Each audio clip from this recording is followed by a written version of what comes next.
Woo-hoo, that's right, folks. This is another episode of the Razzball Fantasy Football Podcast. I'm your host, Bobby LaMarco. Today, we're going to be breaking down the 5 most underrated moves so far in free agency that's going to impact your fantasy team. Today's episode is going to feature little sleeper quarterbacks, some running backs, some other key players that are going to really impact you that you don't want to overlook once draft season comes along. Before we do, of course, you know the drill. Follow us across the board at Razzball Fantasy on YouTube, IG, and TikTok. And of course, jump over to Razzball.com. We're doing football, baseball, hockey, and basketball. We have great content from great writers all off season long. And baseball is right around the corner. So make sure you jump over to Razzball.com. But today's show, most underrated free agent sightings, starting right now on the Razzball Fantasy YouTube channel.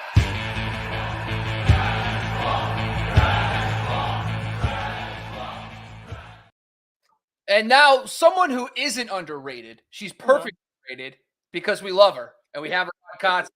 It's Gladys Louise Tyler. You can follow her at Gladys L. Tyler on Twitter. What's going on, Gladys? Hi, how are you? Oh, I'm ready to rock and roll. I'm ready. Always you are. Oh, I know, right? Gladys gets on off screen. I'm like, Gladys, what's going on? I'm all in. She's like, this guy's a psychopath. So we're excited to talk. So I called it audible. We were doing a lot of the free agent recaps by division. I was like, you know what? Let's spice it up. Let's get some top 5s in here. Let's talk about some underrated free agent signings. And I got to tell you, Gladys, you came out swinging. And honestly, when I tell you, the first one we're going to go about today, we have 5 of our key ones. I'll admit, so I gave you 3, I got 2 to be making a nice top 5. I'll give you my honorable mention, and okay.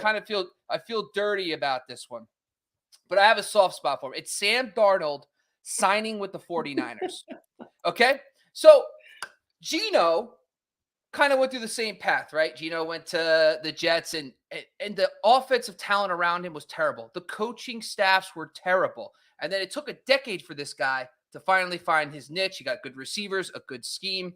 Boom, he explodes. Sam Darnold. By the way, if you look at Sam Darnold, he had 4 different head coaches in 5 seasons. He had 4 different play callers in 5 seasons. Do you want to know who, guys, I know you know this. You got to know this. Who was the one coach who coached with him for 2 seasons? Do you know who it was? No. Adam Gase. Yeah, that's why. You cannot have a worst start to your career when it comes to that level of lack of continuity in Adam Gase. And then you look at his skill. I'm telling you, him going to Kyle Shanahan just saved his career. I'm excited. But that's my honorable mention. However, number 5 might be my favorite. You have a hot take. By the way, this is not just an underrated free agent, so it's a bold take, hot take, because at number 5, you have Andy Dalton going to the Carolina Panthers, and I know you have an interesting take on this. So why is Andy Dalton number 5 on your underrated list? Because it's a caveat. It depends on who Carolina Panthers draft as number 1. I think they're going to draft Anthony Richardson. I think the reason that they have Andy Dalton is because they're drafting Richardson. And that gives him a year with Frank Reich, and Andy Dalton can play, or at least 6 games, half the season, 7 games, half the season. And it gives Richardson time to acclimate himself to the pro level.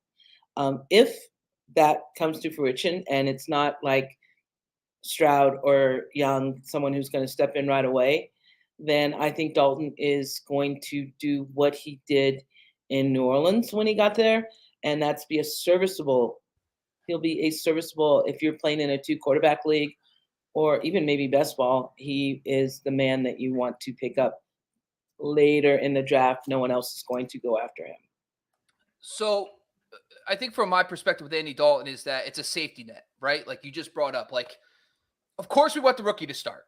Everybody wants the rookie to start. I don't want the rookie to start. Hey, well, you know what, Gladys? I live in a more of an exciting world right now, right? I want the rookie to start, all right?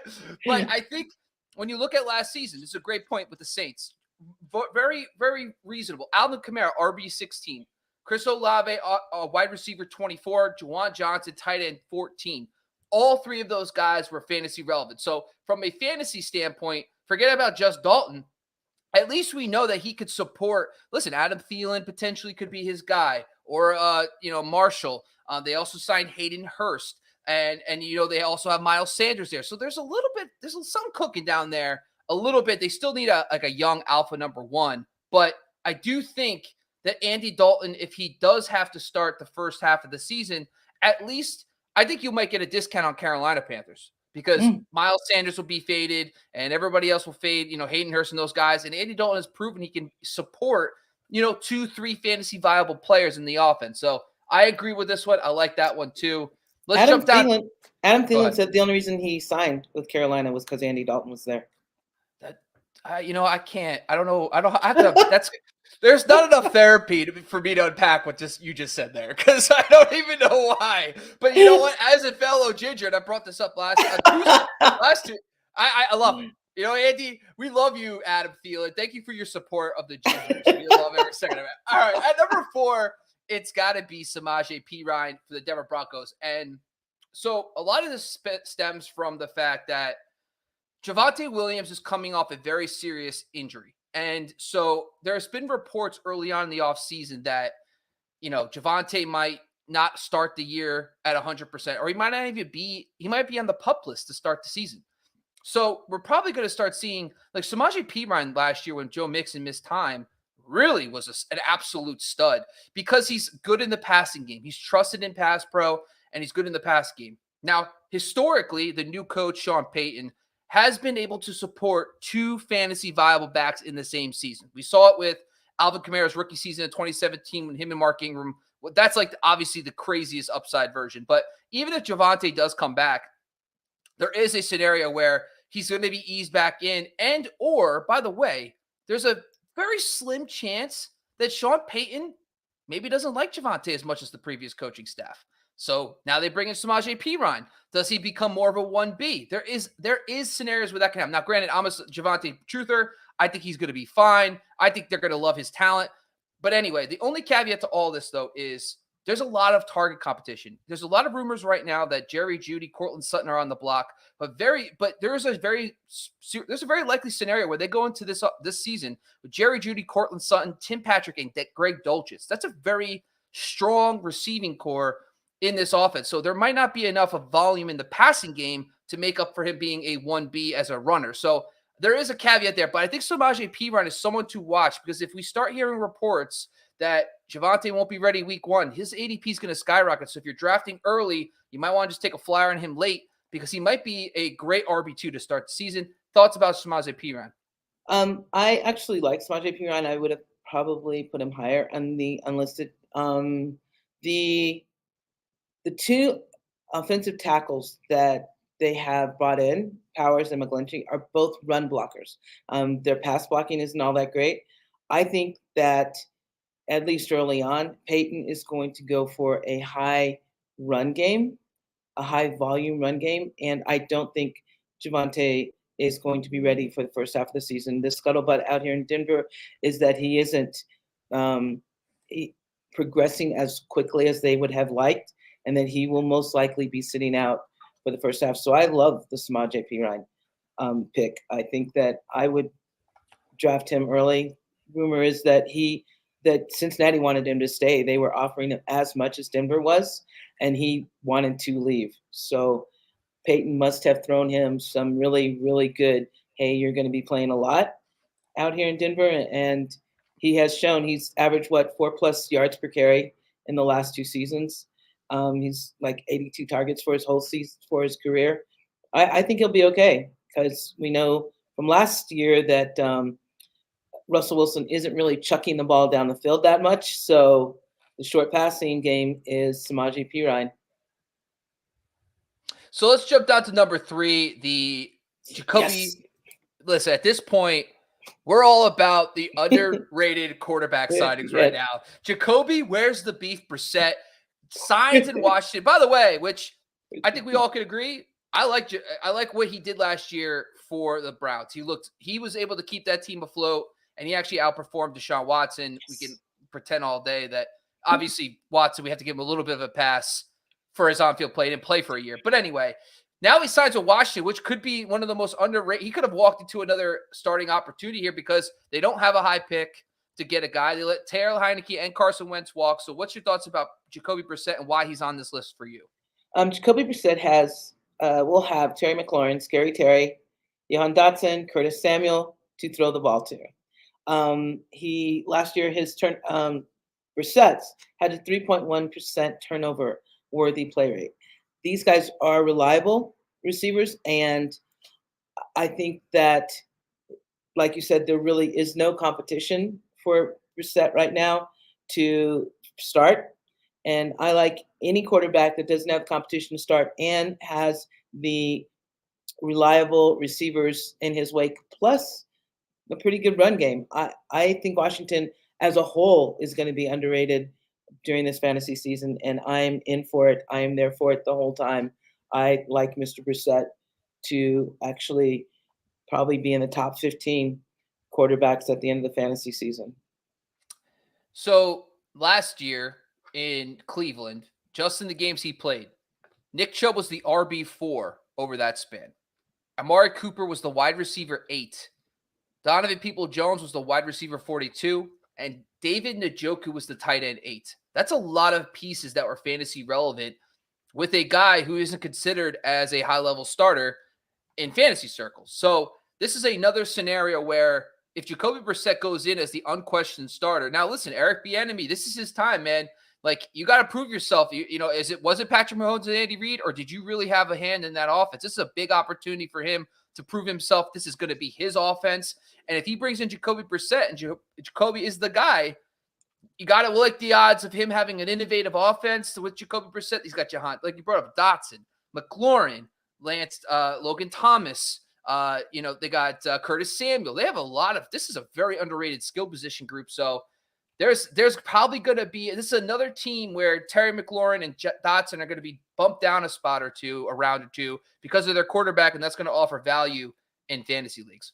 Let's jump down to the number 2. It's Rashaad Penny going to the Philadelphia Eagles.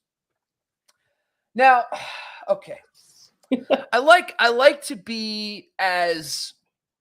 to sound smart. Let's just go with that. I like to have the numbers. I like to have philosophy. I like to have facts to prove my thoughts and my takes. This one is just like, I feel like I'm a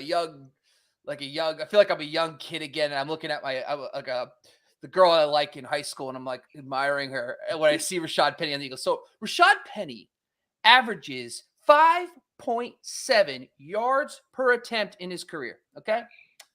And now he's going to the Eagles, who have the number 1 offensive line in football. Okay. There should be an analysis to this, right? But sometimes 2 + 2 = 4. And in this case, it equals 15 million, because I'm so excited. Because Penny is going to be, they have Kenny Gainwell. There's already talks about them potentially looking at a top running back in the class. And of course, if they bring in a day 1 running back or day 2 running back, this will probably change. But Penny was a former first-round pick.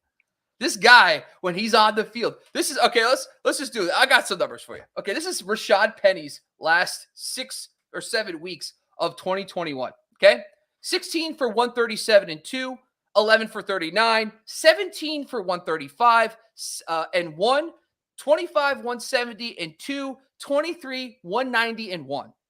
Okay, this guy on the Seattle Seahawks, who, by the way, don't even have an offensive line. So now you put him behind that Eagles offensive line. I just like, man, this could be huge. This could be like complete eruption. Thoughts about Penny? Okay, so I get the whole looking at the girl analogy.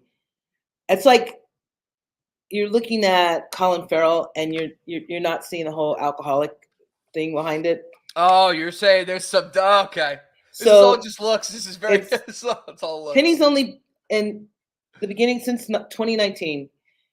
He's played 28 of 65 games. I know. I get that he's really good when he's on the field, but he just last year was a broken fibula and a high ankle sprain. So he's coming back from for a running back anyway, a pretty disastrous injury. With already an injury, I don't trust that he's going to be on the field the whole time. Now, 1,000%. I agree with 1,000%. If they hold him, like they have, like you said, they have Gainwell, they have Boston Scott, they might pick up somebody else. He could be in a rotation, and that means that he's probably a best ball savant. Yeah, like when he's out there, he's gonna be great. He's gonna average that 5.7 yards per carry, and he's gonna run through him. But you got to count on him being out there. And that is my only thing with Penny, that his record so far doesn't provide confidence that he will be able to play out a full season. So I think that's going to, my hope is, listen, if Penny is drafted where he was last year, and or where Miles Sanders, they were drafted pretty close together, right around that 7th, 8th round range. It's all upside to me. Like at that point, if he plays 4 games and gets hurt and he's done for the year, I am not going to lose my fantasy league by taking a shot on Rashaad Penny in the 8th round. However, if that guy stays healthy, you probably just won your fantasy league. Like that guy is going to be epic. But I do agree. It's shit. Now, granted, if people start getting a little excited and we find out that Rashaad Penny, and figuratively speaking, has this weird alcohol problem, we don't fantasy terms, like, and he starts creeping into the 5th round, then I'll say, okay, I'm out. Like, I'm out, and I'm out. I liked him in high school, but now he's in college. He's drinking with his buddies all the time. I don't want anything to do with him. But no, if he starts creeping into that 5th, 5th round range, he starts being like that dead zone RB, I'll probably be out. But man, when I'm looking at it, I'm like, man, I just feel like if he's in the 8th round, I'm taking swings all day. Let's get to number 1, the fancy one. Honestly, DJ Moore, Gladys, tell the people why, which is why this guy in Chicago is underrated and why you love him as our number 1 today. Okay, so first, the negatives. Chicago last season they were last in pass attempts, right? They only attempted 22.2 pass attempts per game. However, Justin Fields led the way with a 66.7% completion percentage on intermediate throws, 10 to 19 yards, and was 13th in accuracy. DJ Moore, by the way, from 2019 to 2022, had 172 intermediate targets, second most in the league. If Fields is going to be throwing the ball, he's going to throw it to DJ Moore. And if DJ Moore is getting 22, if he's getting like 17 of those targets, I'm on board. I'm on board with someone who has a 13% accuracy. I'll take it. I will take it all day, every day. I don't care. Let's take a little trip down memory lane. Let's do this right now. I love that. So I love it. Now I'm over my Rashaad Penny hot weird take thing. I'm gonna give you some numbers here, and I like it. I'm back to normal. All right. So, there's elite running quarterbacks in the NFL. And over the last few years, there's been 3 scenarios where an elite running quarterback got a elite number 1 wide receiver. Okay. Josh Allen in 2019 heading in 2020 when they got Diggs. Kyler Murray with DeAndre Hopkins the same season, and Jalen Hurts with A.J. Brown. So I looked at what was their fantasy points per game the year before and after they got that elite number 1. Okay. Now, DJ Moore, we know is a rock star. His quarterbacks, PJ Walker, Sam Darnold, who, I said at the beginning of the show, I'm excited for his future, but his past is wolf. Baker Mayfield, Kyle Allen, it's Taylor Heineke, it's just not fun. So DJ Moore, we could pretend all day that, Justin Fields isn't a great quarterback, which you just told the numbers about his intermediate passing is all BS. And I looked at this and I wanted to understand, okay, when you have an elite running quarterback who now has an elite number 1, how do they perform the next season? So Jalen Hurts in 2021 to 2022, he averaged 24 points per game in 2021. That jumps to 28.5 last season. That season, A.J. Brown finished as the wide receiver 5 in PPR.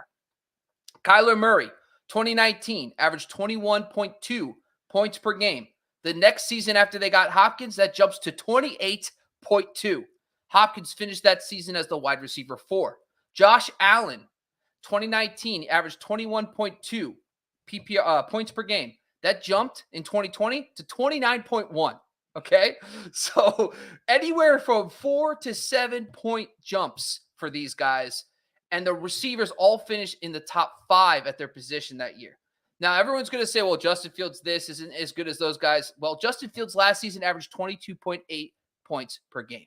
Okay, he is ready. He is going to be a lock and loaded top 3 quarterback, and I will take him as my QB1 overall in fantasy. I don't care. I think he's going to be epic. And DJ Moore is going to have his best season with Justin Fields. I absolutely love it, and I'm excited. Gladys, any final thoughts about any of the players we covered or any honorable mentions you want to mention before we go? My honorable mention is kind of a cheat code. The re-signing of Evan Ingram in Jacksonville. I think that whole team, again, I don't think they're going to sneak in, but there's not one player on that team right now that I would not consider drafting in the first 5 rounds. Not one. Not one of the perfect players. Woo. Calvin Ridley, all day. All day. If Trevor Lawrence fulfills his prophecy and becomes the man he's supposed to be, does he have the weapons to do it? Yes, he does. He has a coach and the good coach. So, Yeah. I mean, wheels up on Jacksonville. That AFC is going to be a lot of fun for years to come. I'll tell you that. All right, that's all we got for today. Once again, this was a Razzball Fantasy Football podcast on the Razzball Fantasy YouTube channel. I want to thank Gladys L. Tyler. You can follow her at Gladys L. Tyler. L. Tyler on Twitter. I got a tongue twister right there. Gladys L. Tyler on Twitter. But Gladys, before we go, tell the people where they can find your content, what's upcoming, and what do you got on the deck. Okay, so I'm seriously behind, but tonight I will be sending in, so it probably won't get sent in until Wednesday, the AFC North defensive coordinators and how it's going to help your IDP, the AFC West defensive coordinators and how it's going to help your IDP. I do have an article out now from Rotoballer on the first round of mock draft where, yes, Anthony Richardson did go number 1. You're welcome. And Carolina. And like I said, come on to Razzball and see my defensive breakdowns because this one I'm having a really hard time with. Jim Schwartz is just like befuddling me. So that's why it's taking so long. My apologies. I'm befuddled by him. It's March, folks, okay? That's why we're befuddled about Jim Schwartz, folks. But that's okay. We have 6 months to figure out the befuddlement of Jim Schwartz. All right, make sure you follow us across the board at Razzball Fantasy on YouTube, IG, and TikTok. And, of course, jump over to Razzball.com and check out all the great articles written by all our great writers, including Gladys. Once again, I'm your host, Bobby LaMarco. You can follow me at Bobby LaMarco on Twitter. We are out of here, folks.